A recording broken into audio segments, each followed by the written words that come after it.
experience is shared, and it's irrefutable.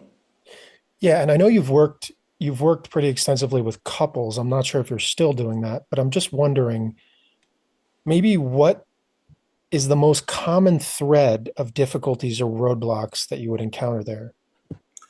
I don't I do a lot of readings for individuals about their relationships, and I've been on hiatus from private readings to try to write a memoir for a while, although I may get back into it because I miss some of it.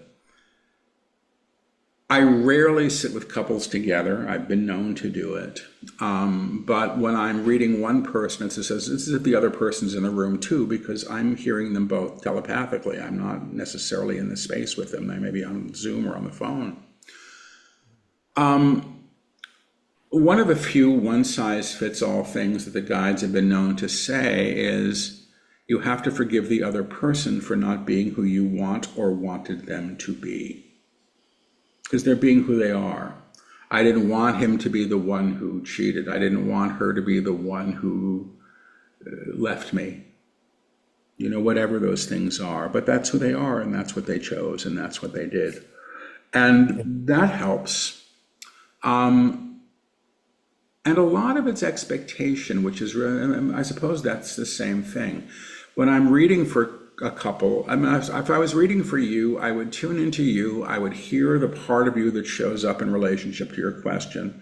And you might be saying something like, I never get what I want. I never get what I want. And I may tune into the person you're involved with, and she may be saying, well, screw him. I'm never going to get what I want here either.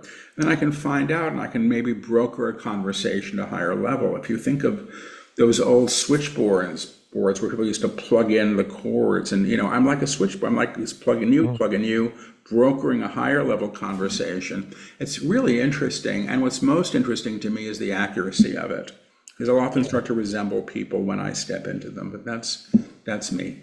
Yeah, I think what is, and when you've done that for me, when I've asked questions, I think you have such a good handle on like you can make an exact expression of someone almost as if they're in your body. Yeah.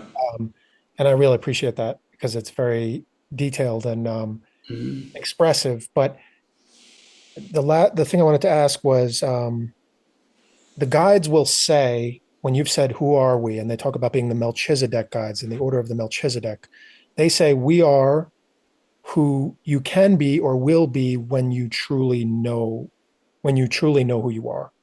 They've said we are who you become when you know who you are. And you know who you are. And So they've also said that that's the true self, and the true self is also their code in